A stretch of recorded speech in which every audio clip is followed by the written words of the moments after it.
손흥민의 그림자 속에서 빛나는 리더십. 그것이 오늘의 스포트라이트다. 맨체스터 유나이티드, 그 빛나던 전성기를 추억하며 다시금 성장의 길을 찾아야 할 때, 그 길에서 가장 먼저 마주할 팀, 토트넘 핫스퍼. 16일 잉글랜드 토트넘 핫스퍼 스타디움에서의 화려한 역전승은 손흥민의 카리스마와 팀의 결집력을 여실히 보여주었다. 맨체스터 유나이티드의 눈부신 영광을 동경하는 많은 축구 팬들에게 이번 경기는 한 번도 경험해보지 못한 감동의 연속이었다. 토트넘은 셰필드 유나이티드의 철통방어에 몇 차례 시도를 하는 가운데 결국 기습골을 허용했다. 하지만 기자를 이송의 기적같은 동점골과 역전에 이르는 어시스트로 토트넘은 마지막 순간까지 포기하지 않는 투혼을 보였다. 이런 환상적인 승리로 토트넘은 시즌 초반 무패의 전설을 이어갔다. 토트넘 팬들의 기대와 함께 많은 축구 애호가들의 주목을 받게 되었다. 그런데 같은 날 브라이튼과의 경기에서 맨체스터 유나이티드는 미묘한 패배를 맛봤다. 프리미어리그의 중간권으로 추락한 그들은 이제 어떤 반성과 노력이 필요한지 다시 한번 생각해봐야 할 것이다. 퍼거슨 레전드의 날카로운 지적, 영국 현지에서의 뜨거운 관심. 그 중심에는 손흥민의 리더십과 그의 놀라운 재능이 있었다. 많은 팬들과 전문가들은 손흥민의 리더십이 토트넘의 이번 성과의 핵심이라고 본다. 맨체스터 유나이티드의 전성기를 되찾기 위해선 무엇이 필요할까? 손흥민과 토트넘의 발걸음을 주목하며 그 해답을 찾아보는 것도 나쁘지 않을 것 같다. 모든 눈길을 사로잡은 한밤의 활약. 프리미어리그의 가장 큰 무대에서 토트넘이 빛나는 역전의 순간을 만들었습니다. 16일 밤의 스타디움은 열기로 가득 찼습니다. 포스테코글루 감독의 전략은 이전 대결에서 통하였던 그대로 손흥민과 함께 공격진의 무게를 담당할 솔로몬과 메디슨을 전열에 세웠습니다. 토트넘은 첫 휘파람과 함께 승리를 향한 목마름을 보였습니다. 하지만 마치 철벽처럼 선상대의 수비선과 눈부신 골키퍼 선방 덕분에 스코어는 고지부터 움직이지 않았습니다. 그런데 후반 29분, 예기치 않은 선제골로 토트넘 팬들의 기대감은 일시적으로 싸늘해졌습니다. 그러나 포스테코글루 감독은 곧바로 재정비의 시간을 가졌습니다. 3명의 선수를 한꺼번에 교체하는 대담한 전략으로 경기의 흐름을 완전히 바꾸었습니다. 그 결과 후반 추가 시간에 2골을 연속으로 터뜨리며 역전의 기쁨을 맛보게 되었습니다. 비셰르 이송의 헤더와 유석스키의 결승골은 팬들의 환호와 함께 그 승리의 순간을 기록에 남겼습니다. 토트넘의 이번 승리는 리그 2위를 유지하며 그들의 위상을 다시 한번 확인시켰습니다. 게임이 끝난 후 손흥민은 골을 넣지 못한 전보다 팀원들의 활약에 더 큰 기쁨을 느꼈다고 밝혔습니다. 그의 말은 팀의 단결과 토트넘의 승리를 위해 모두가 하나가 되었다는 것을 강조하는 것과 같았습니다. 이 밤, 토트넘은 단순한 승리를 넘어 팀워크와 투혼 그리고 믿음을 통한 완벽한 역전의 모습을 선보였습니다. 그토록 눈부신 무대의 한가운데에서 미셸 뒤송의 눈물겨운 순간이 팬들의 마음을 따뜻하게 만들었습니다. 이 세상 어떤 장벽도 그의 뛰어난 능력을 가릴 수 없었던 것입니다. 손흥민의 미소와 그를 향한 눈빛 속에는 팀의 단결력과 믿음이 녹아 있었습니다. 농구장의 박수와 환호는 두 선수의 훈훈한 우정을 따스하게 감싸했습니다. 기자의 소심한 미소 뒤에 숨겨진 감동을 단번에 알아차린 손흥민은 그의 팔을 끌며 팬들 앞으로 데려갔습니다. 그 모습은 팀 내의 끈끈한 우정과 형제 같은 관계를 보여주는 최고의 순간이었습니다. 영국의 큰 커뮤니티인 에브리풋볼 365에 올라온 댓글들은 손흥민의 리더십과 그의 따뜻한 인성을 찬양하며 미셸 리송의 반짝이는 순간을 함께 기뻐했습니다. 그러나 축구의 세계는 항상 달콤한 것만 있는 것은 아니었습니다.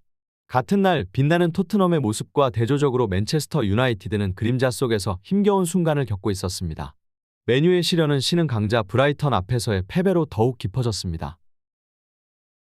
많은 팬들이 그들의 애정을 담아 힘든 시기를 겪는 맨유에게 응원의 메시지를 보내며 레전드 퍼거슨의 발언도 많은 이목을 받았습니다. 그는 토트넘과 맨유의 차이점을 강조하며 팀의 단합력과 정신력의 중요성에 대해 언급했습니다. 축구는 승리와 패배를 넘어 팀워크와 믿음, 그리고 팬들의 사랑으로 이루어진다는 것을 이번 경기를 통해 다시 한번 깨달았습니다. 그리고 이 모든 것이 바로 우리의 축구라는 스포츠에 대한 무한한 애정을 더욱 타오르게 만드는 이유입니다. 빛나는 경기장에서의 선수들의 움직임은 그저 하나의 공을 따라가는 것이 아닙니다. 그것은 팀의 전략, 열정, 그리고 리더십에 따라 달라지죠.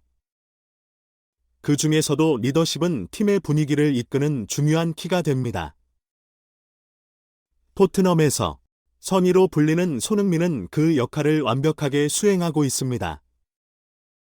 그의 미소, 투지, 그리고 끝없는 의지는 팀의 활력소로 작용합니다. 반면 레전드들의 보금자리인 맨체스터 유나이티드는 현재 리더십의 공백을 겪고 있다. 퍼거슨 경의 인터뷰에서도 그 부족함이 지적되었고, 이는 영국의 주요 매체들에서도 큰 화제가 되었습니다.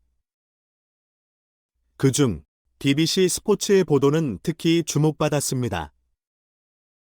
그들은 맨유의 최근 부진의 원인을 리더십과 팀 단합의 부재로 지적하며 주장의 역할에 대한 재고가 필요하다고 전했습니다. 맨유의 팬들 역시 그러한 분석에 동감을 표하며 손흥민처럼 팀을 이끌 수 있는 진정한 리더가 필요하다는 의견을 내놓았습니다.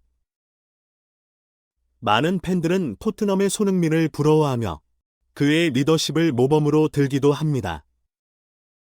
이런 상황에서 토트넘의 레비 회장은 손흥민의 가치를 잘 알고 있는 듯하여 그에게 괄목할 만한 조건을 제시하여 재계약을 추진하고 있다는 소식이 스카이 스포츠를 통해 전해졌습니다. 맨유와 토트넘, 두 팀의 이야기는 각기 다른 감동과 교훈을 담고 있습니다.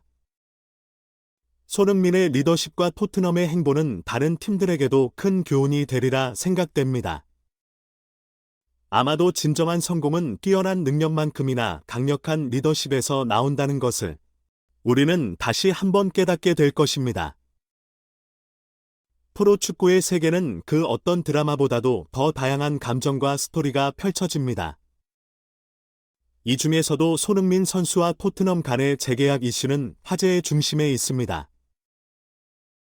빛나는 스타디움, 열정적인 팬들, 그리고 손흥민. 이 세 가지만으로도 축구 경기는 그 어느 때보다도 뜨거워집니다. 31살이라는 나이에서의 재계약 협상은 그만큼 더 중요하게 다가옵니다. 이것이 손흥민 선수의 마지막 계약 협상일 수도 있다는 점은 많은 팬들에게 애틋한 감정을 불러일으키죠. 레비 회장의 제안은 어떻게 보면 현실적인 결정이지만 한편으로는 손흥민 선수의 토트넘에 대한 충성과 그의 뛰어난 활약을 생각하면 과연 합당한 조건인가 하는 의문도 생깁니다. 그렇다면 손흥민 선수는 어떤 선택을 해야 할까요? 토트넘에서 그의 레전드로 남을 것인지, 아니면 새로운 무대에서 또 다른 도전을 펼칠 것인지. 그의 선택에는 어떠한 판단도 저희는 내릴 수 없습니다. 그러나 여러분의 생각은 무엇인가요? 손흥민의 미래, 그리고 그의 선택에 대한 여러분의 생각과 의견을 공유해 주세요. 기억하세요. 여러분의 의견은 이 세상에서 가장 중요합니다. 구독과 좋아요는 저희에게 큰 힘이 됩니다. 항상 옆에서 여러분을 응원하겠습니다. 감사합니다.